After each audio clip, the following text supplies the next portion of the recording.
अहो येता जाता उठत बसता कार्य करता तदा देता घेता वदनी मदता ग्रास गिळता घरी दारी शय्येवर अति सुखाचे अवसरी समस्तांची लज्जा त्यजुनी भगवत चिंतन करी.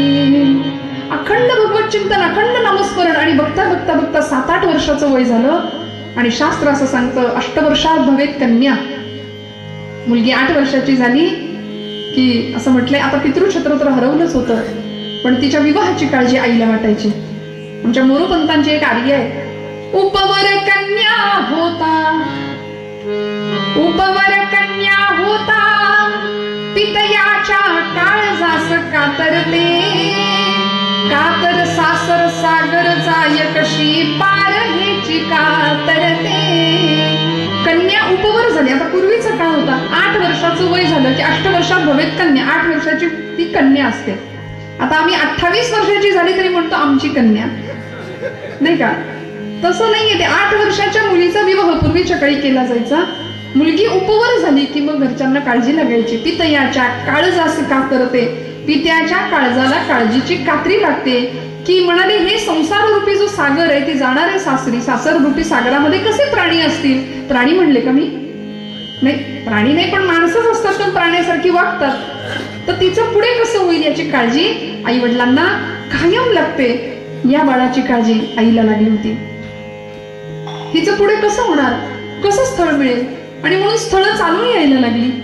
पण माधवनाथ महाराजांनी आधीच सांगून ठेवलं होतं आईसाहेबांना, रखमाई आईसाहेबांना सांगितलं होतं की बाई ग हिच्या लग्नाच्या भानगडीत पडू नका. कारण हे स्वरूप वेगळं आहे, हे व्यक्तिमत्व वेगळं आहे. हिला लग्न बंधनात अडकवू नका. ही बंधनात अडकायला नाही आली, बंधनात पडलेल्यांना सोडवण्याकरता हा जन्म आहे. बंधनात जी जी माणसं अडकली आहेत ना, संसार सागरात गटांगळ्या खाणाऱ्या अनेक प्रापंचिकांना सोडण्याकरता हा जीव जन्माला आलाय. ब्रह्ममूर्ती संत जगी अवतरले हे सद्गुरूंनी ज्यावेळी सांगावं, पण तरी सुद्धा आईचं अंतःकरण होतं, तळमळायचं.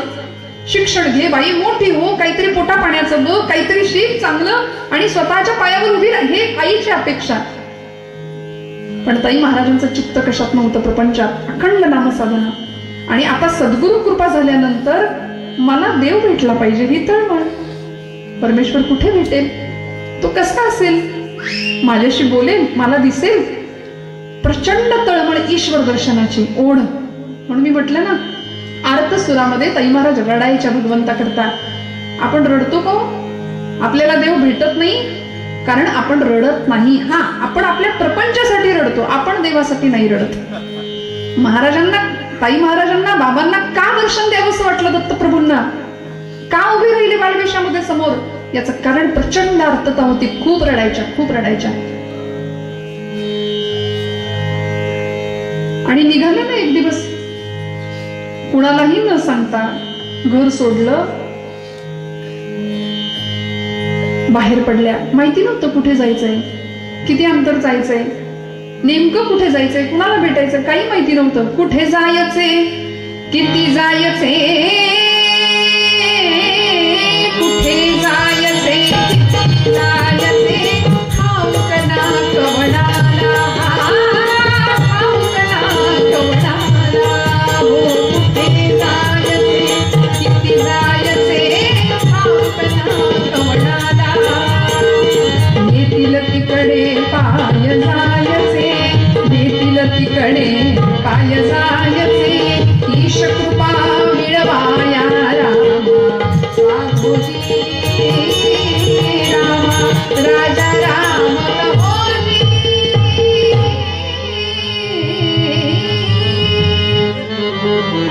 नगरमध्ये वास्तव्य असताना आई आणि मामा कुणालाही न सांगता घरातनं बाहेर पडल्या.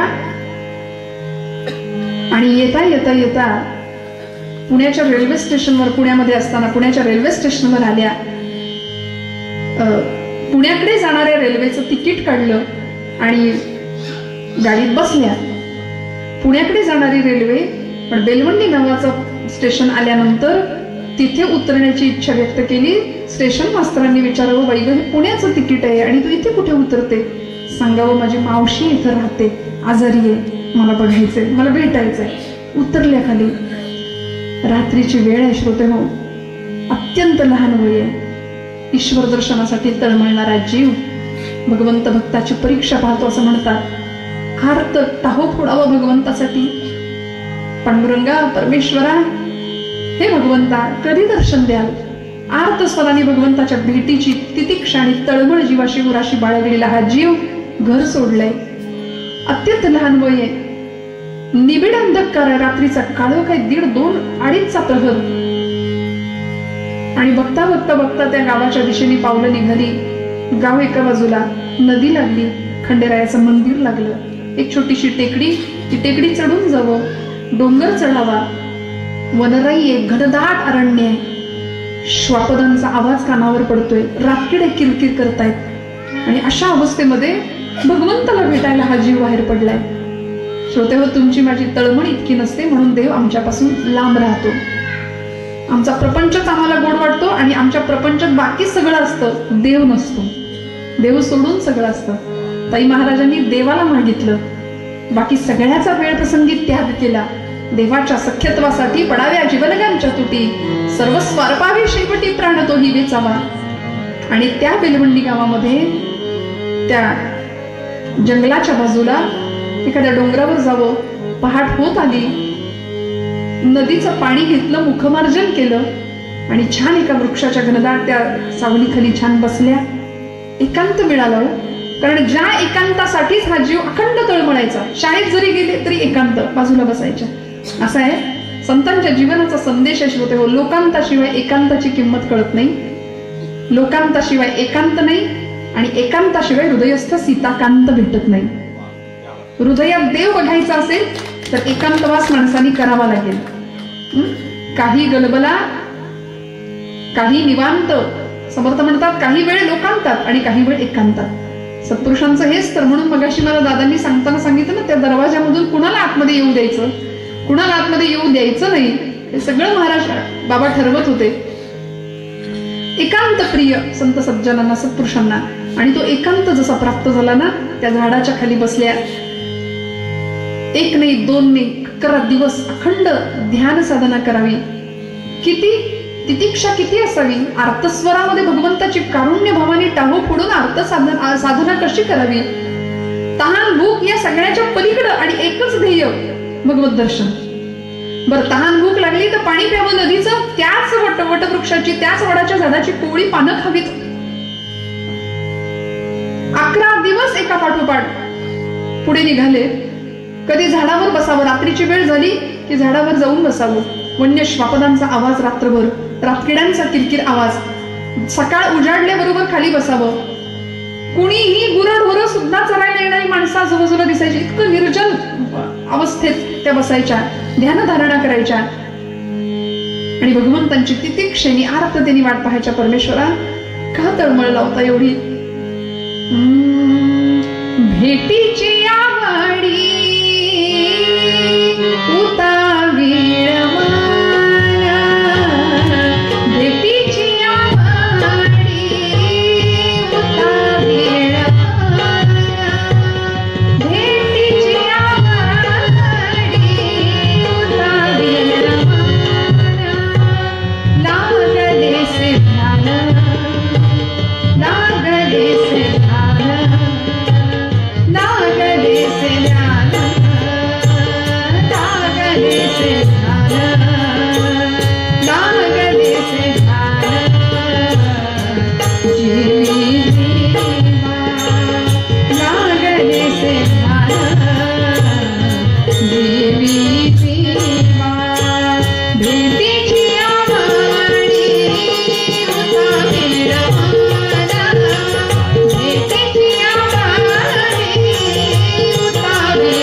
की भगवंता आता नका अंत बघू, आता दर्शन द्या. 11 दिवस पूर्ण झाले. गुरुवारचा दिवस, संध्याकाळची वेळ. सूर्यनारायण अस्ताच्या लाला निघालेत. मावळतीच्या दिशेने प्रस्थान आहे भगवान सूर्यनारायणांचं. आणि अशा वेळी ध्यान अवस्थेमध्ये ताई महाराज भगवंतांच्या दर्शनाची प्रतीक्षा करतायत, आर्त टाहो पडतायत, आता तरी देवा उशीर करू नका, आता तरी लवकर दर्शन द्या, समोर या, समोर या. आणि अस्ताचलाला जाणाऱ्या सूर्याबरोबर प्रकाश कमी होत होता आणि मिटलेल्या डोळ्यांपुढे अचानक दिव्य प्रकाश दिसायला लागले. डोळे उघडले आणि साक्षात बाल स्वरूपामध्ये भगवान प्रभू दत्तात्रयांचं दर्शन झालं. काय अंतःकरणातला भाव होता पाहिलं भगवंतांना.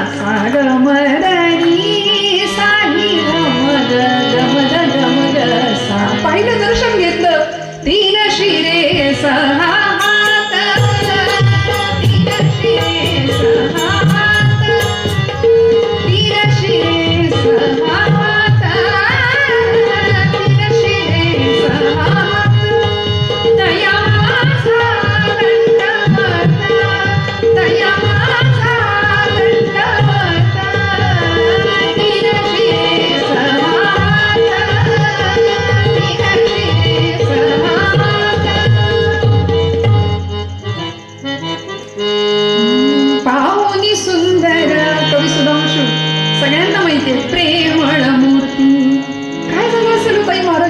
काय विलक्षण असेल.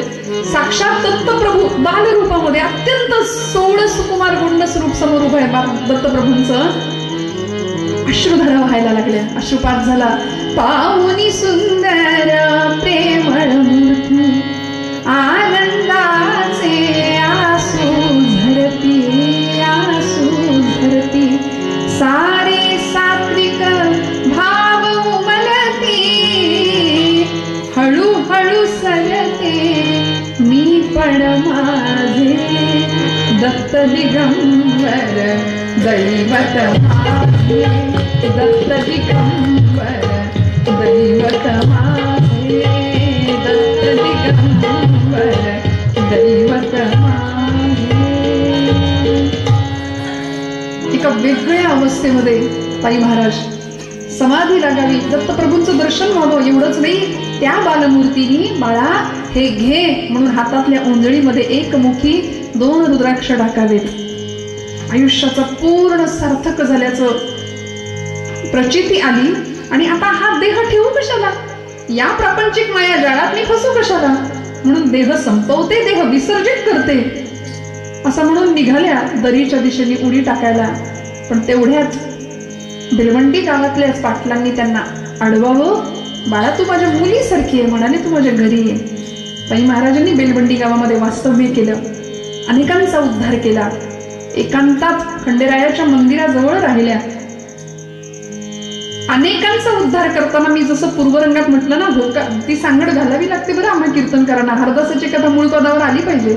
अभंग होता होका दुराचारी विषयी आसक्त संत कृपे त्वरित उद्धारतो.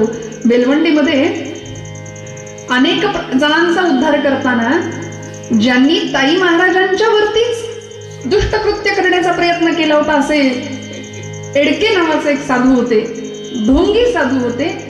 दुष्ट प्रकार अघोरी कृत्य करावं आणि ताई महाराजांना स्मशानात नेऊन बळी द्यावा इतका घोर प्रकार करताना ताई महाराजांनी त्यांचाही गुरुकृपेच्या जोरावर उद्धार करावा, अनेक जणांचा उद्धार करावा. पाप ताप दैन्य जाई उठाउठी, झाली या भेटी हरिदासांची. सहज दर्शन, सहज दर्शन. ताई महाराज घर सोडून गेल्यानंतर घरातल्या लोकांनी अनेक प्रकारे शोध घ्यावा. शिर्डीच्या साईबाबांची भेट ताई महाराजांनी या काळामध्ये घेतली होती. माधवनाथांच्या अनुग्रहानंतर साकोरीच्या मठामध्ये असताना अनेक लोकांना विचारून पाहावं. अनेक ठिकाणी पाहिलं, कुठेच पत्ता लागत नव्हता. म्हणून बेलवंडीचा पत्ता लागला. बेलवंडीमध्ये आले, न्यायला आले. ताई महाराज काही दिवसांनी आपल्या घरी पुन्हा एकदा गेल्या आणि साकोरीच्या मठामध्ये परमपूज्य सद्गुरू उपासनी महाराजांच्या सानिध्यामध्ये ती सद्गुरू कृपा प्राप्त करून घेतली. अनेकांचा अनेक प्रकारे उद्धार केला. मेहरबाबांच्या सानिध्यामध्ये सत्शिष्या बनून तिथेही राहिल्या, तिथेही गुरुकृपा प्राप्त करून घेतली. आणि बघता बघता जीवन उद्धार, लोकांचा उद्धार करताना स्वतःचं जीवन परिपूर्णपणे एखाद्या सूर्याच्या प्रखर तेजाप्रमाणे तळपत होतं. शिष्य संप्रदाय हळूहळू जमायला लागला. या ताई महाराजांच्या आयुष्यामध्ये घरी वास्तव्य असताना आईने बऱ्याचदा सांगावं की बाई ग पुढचं आता शिक्षण घे, आणि काहीतरी पोटापाण्याचं कर. श्रोते हो, असा प्रसंग आयुष्यामध्ये यावा. ताई महाराजांनी उलट उपासनेचं, ध्यानाचं, नामस्मरणाचं महत्व आईला सतत सांगावं. आई, जगी सर्व सुखी असा कोण आहे? मग भगवंत जगाचा पोशिंदा आहे. वृक्षाचेही पान हले त्याची सत्ता राहिली, अहंता मग कोठे. वृक्षाचं पान सुद्धा ज्याच्या सत्तेशिवाय हलत नाही, मी चिंता का करू? कारण सगळ्या चिंतांचं हरण करणारा चिंतामणी मला भेटलाय. त्यामुळे चिंतेचं चिंतन करणं केलं तर ती चिंता चितेपर्यंत घेऊन जाईल. चैतन्याचं चिंतन करावं म्हणजे चैतन्य प्राप्त होतं आणि सद्गुरु कृपाशीर्वाद होता. साक्षात दत्तप्रभूंचं दर्शन होतं. जीवन कृतार्थ अवस्थेला पोहोचलेलं होतं. पण त्याच वेळी आता आईचं ऐकलं नाही. त्यामुळे एक दिवस आईने वैतागून सांगितलं मामांना की बाई, हिचा हात धरून घरातनं बाहेर घालव. माध्यमिकच्या वेळी ताई महाराज भोजनाला बसलेत, अन्नब्रह्म समोर आहे. मामांनी हात धरावा आणि हाताला धरून उठवून घरातनं बाहेर काढावं. एका अर्थी आपल्याला मिळालेली ही संधीच की काय, पुन्हा एकदा असं म्हणून ताई महाराज बाहेर पडल्या. अनेक ठिकाणी जावं,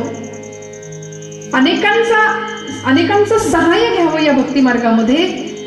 शिर्डी साईबाबांचा सुद्धा सहवास, गाडगे महाराजांचं दर्शन सहवास, गोविंद स्वामी महाराजांचं दर्शन सहवास, अनेक संत सत्पुरुषांच्या भेटी घ्याव्यात. माधवनाथ महाराजांचा निरोप, पुण्याला माधवनाथ महाराजांचं दर्शन झालं. स्वतः माधवनाथ महाराजांनी, बाबांनी कानामध्ये कुंडल घातली ताई महाराजांच्या. कृपाशीर्वाद मिळाला आणि ताई महाराजांना सांगावं इंदोरला यावं लागेल तुला. माधवनाथ महाराजांच्या इंदोरच्या उत्सवामध्ये ताई महाराजांनी प्रस्थान करावं. तिथे गेल्यानंतर नाथ महाराजांची इच्छा होती की तू आता कीर्तन कर. ताई महाराज म्हणायच्या की मी खूप लहानपणी काही गोष्टी लिहून घेतलेल्या आहेत, मला नाही आठवणार आता मी कशी उभी राहू कीर्तनाला.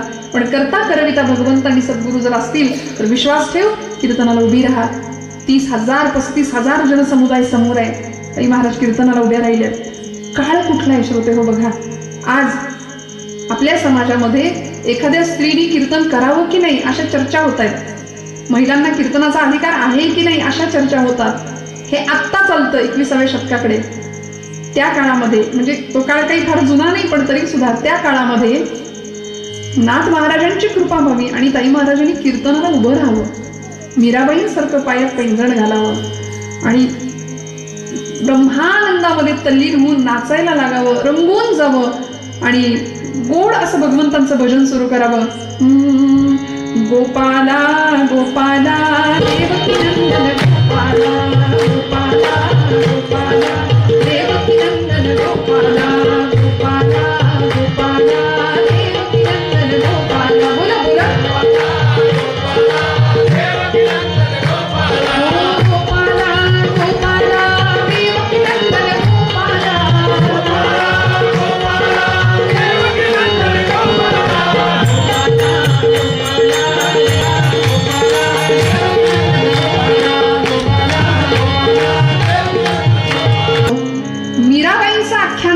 मीराबाईंची गोष्ट सांग असा नाथ महाराजांचा आज्ञा होती.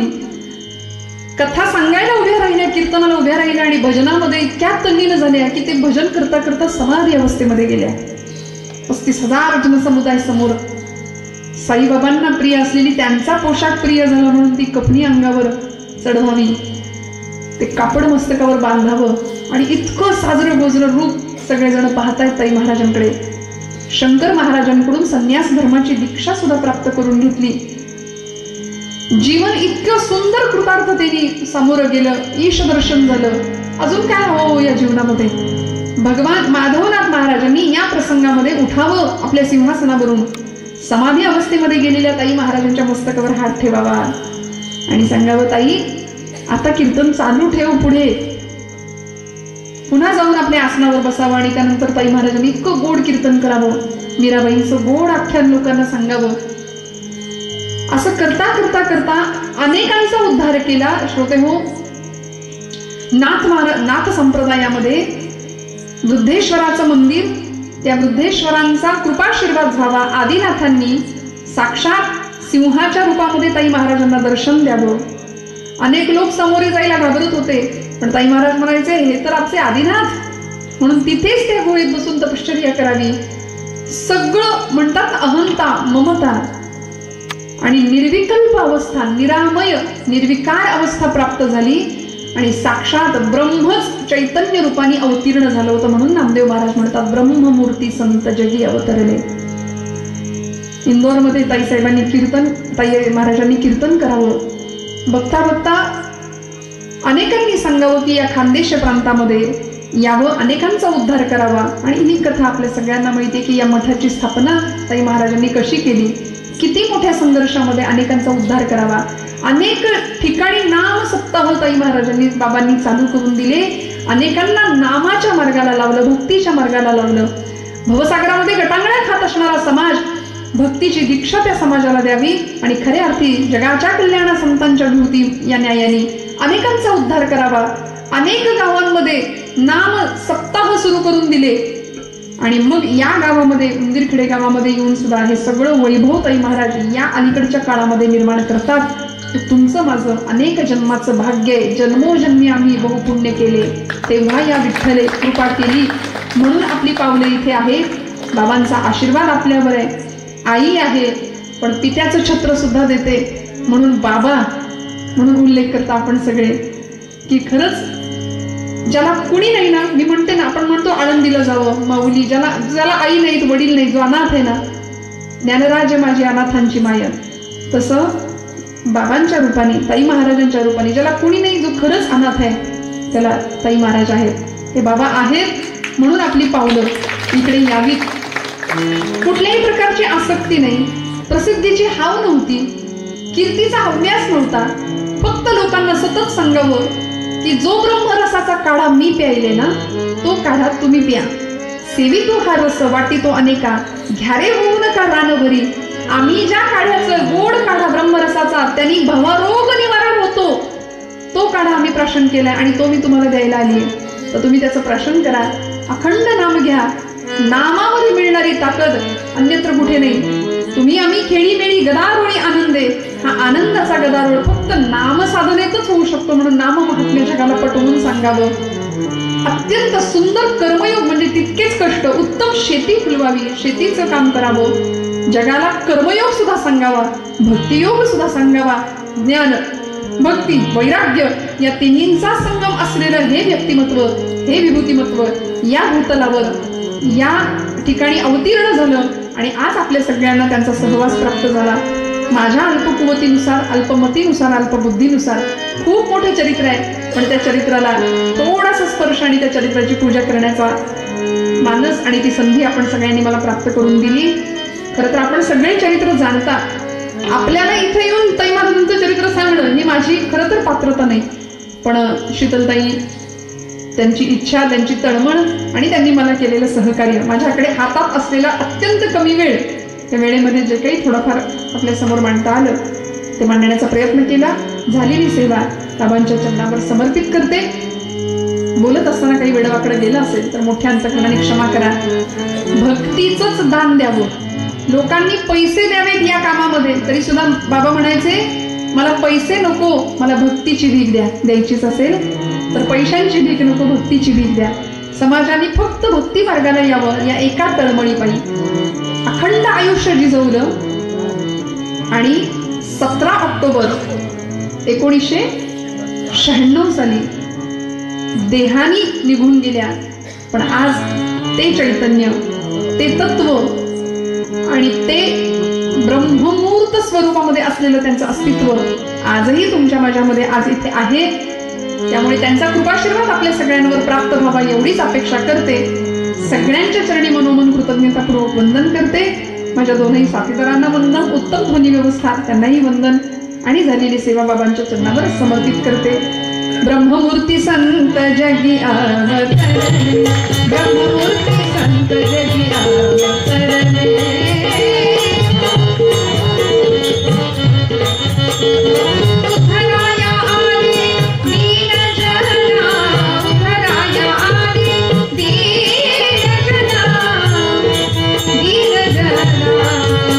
ब्रह्ममूर्ती संत जगी अवतरले, ब्रह्ममूर्ती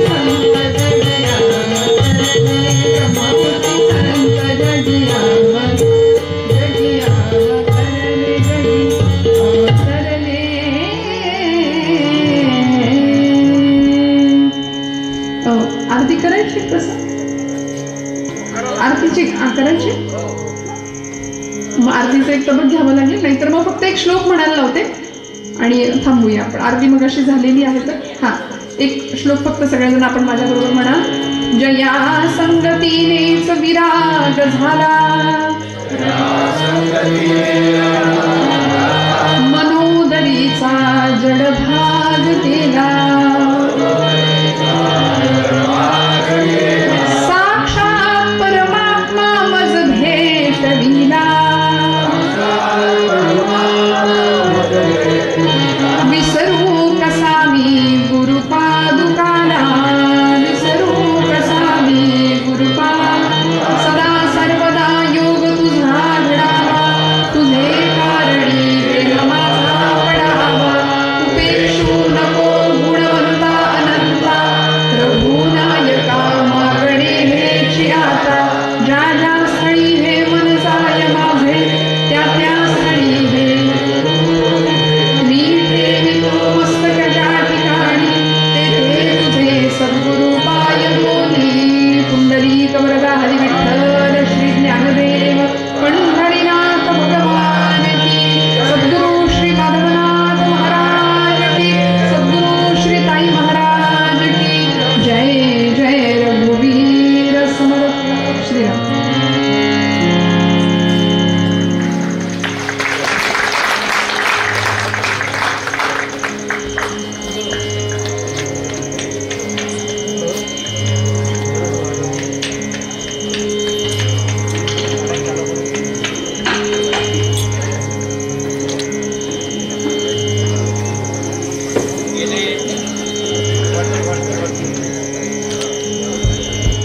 दीड दोन तास आपण या भक्तिरसामध्ये भावून निघत होतो. खूप व्यग्र आणि व्यस्त अशी दैनंदिनी असणाऱ्या आणि ज्यांच्यावर प्रत्यक्ष सरस्वती प्रसन्न आहे अशी भावना आपल्या सगळ्यांची आता झालेली असणारे अशा आपल्या आजच्या कीर्तनकार यांचं ग्रामस्थांच्या वतीने आणि ट्रस्टींच्या वतीने श्री विजूभाऊ परदेशी आणि त्यांच्या पत्नी यांनी सत्कार करावा अशी मी विनंती करतो.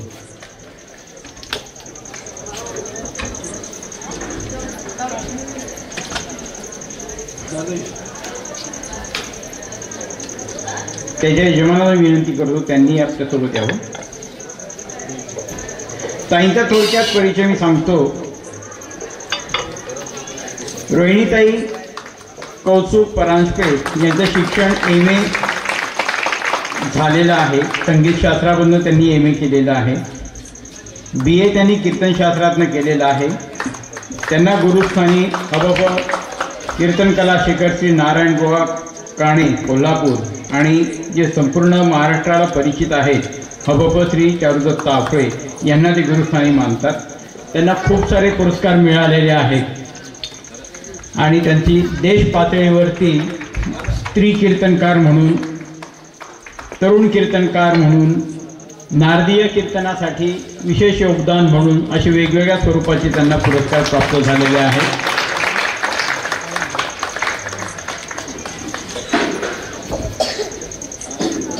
धन्यवाद.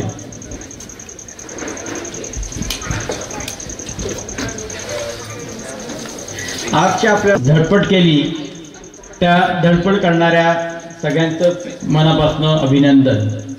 आणि त्या चित्ररूप गाथेचं उद्घाटन करण्यासाठी आज आपल्याला प्रमुख पाहुणे म्हणून जे लाभले गुरुवर्य श्री दासभार्गव महाराज त्यांचा मी थोडक्यात परिचय करून देतो. दासभार्गव महाराजांना मी विनंती करतो त्यांनी कृपया स्टेजवर यावं.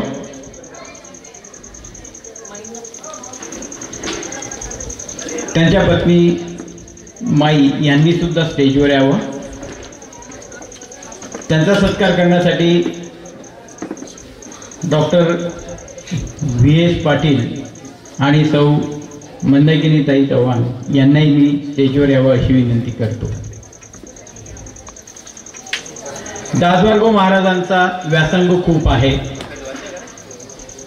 ते स्वतः गजानन महाराजांच्या साहित्याचे अभ्यासक आहेत.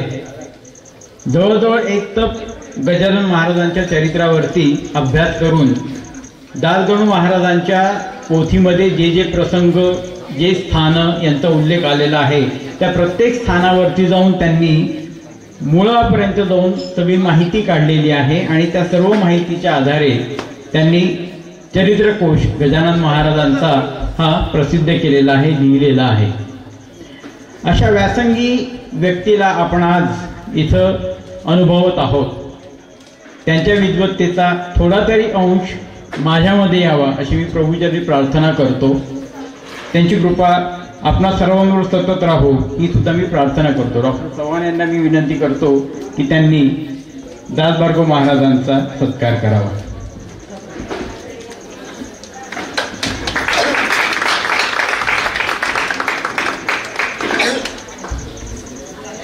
दासबारगो महाराज हे स्वतः एक शिक्षण संस्था चालवतात. त्याच्यात ते वंचितांच्या मुलांना शिक्षण मिळेल या पद्धतीने त्यांचं कार्य सुरू असतं. डॉक्टर मंदाकिनी चव्हाण आता त्या माईंचा सत्कार करीत आहेत.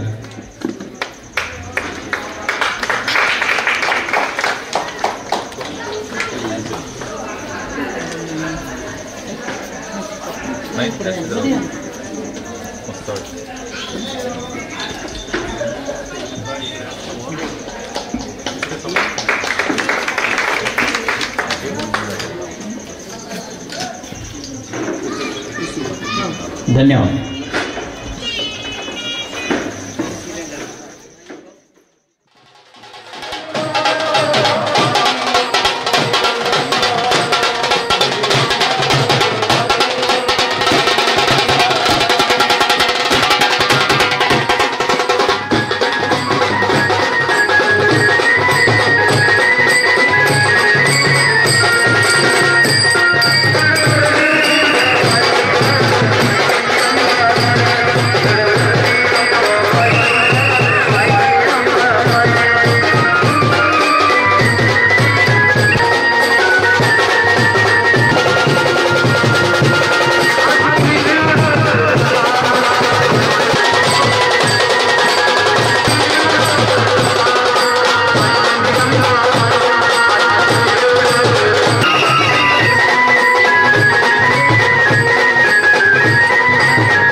जयनाथ जय जयनाथ.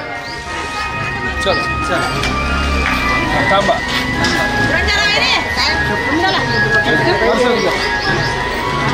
हो